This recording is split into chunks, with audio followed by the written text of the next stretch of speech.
esteemed pastor of this church, Reverend Dr. Lockwood, Deleveaux, to the member of Parliament, Mr. Theodore, so great to have a member of Parliament speak from a faith standpoint, and to the competent presiding officer, Reverend Ferguson, and to all the officers and members present here, and the rest of the clergy on the pulpit, and to the bereaved family. Good afternoon.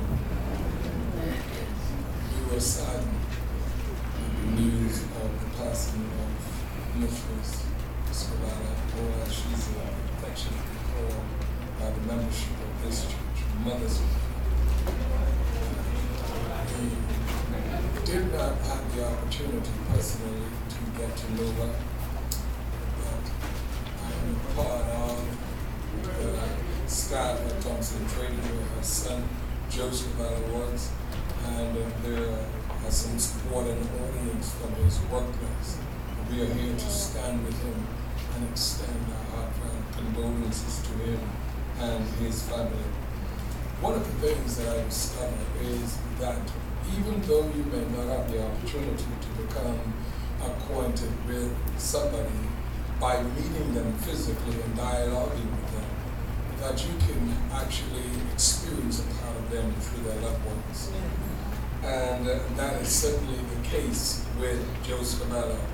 I met him 6 years ago when I was employed at Thompson Trading, and I met him there. And it is amazing that as you spoke about this awesome woman of God, and all of the qualities that you mentioned, I said to myself, they're talking about you.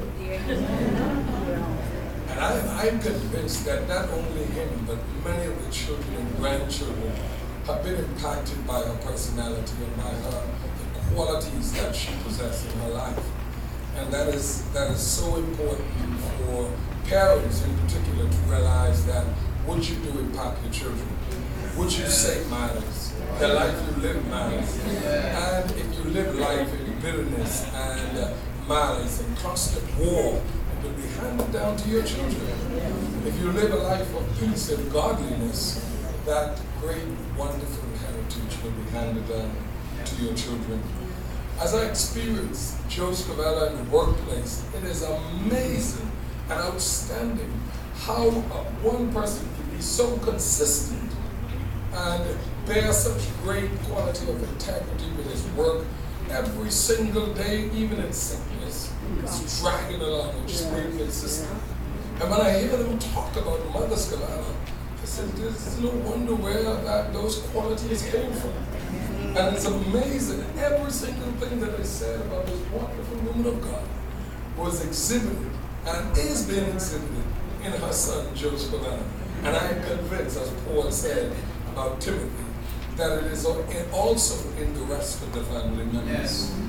What I've seen in the workplace in terms of the productivity and the quality of Joe Scavella's work is merely a spillover from his family life and how he's been impacted by his mother.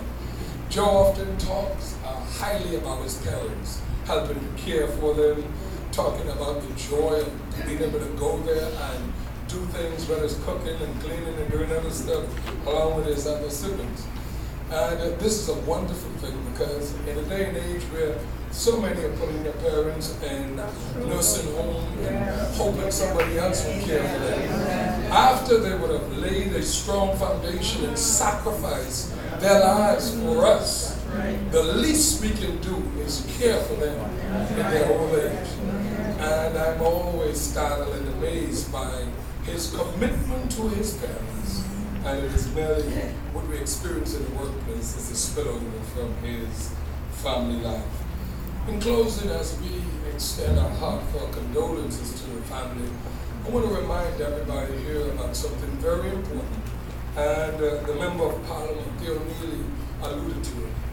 That it is important for us to realize the reality that death will come to all of us. Job says that man that is born of a woman have but a few days to live and is full of trouble. Having that knowledge that you are going to die someday, you are to live like it matters. And it it's important for you to know you're not going to be the way you are all the time. I heard him talking about the fear of old age, and it is mentioned in Ecclesiastes, Pastor, it is mentioned in Ecclesiastes chapter 12, where we are admonished to give God the best of our youth, serve God in the youth of our days.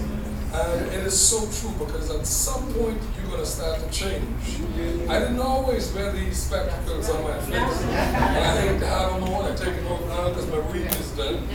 And then some things just start to settle in. Several years ago at age 37, I was playing. I stopped off in Pinewood Gardens.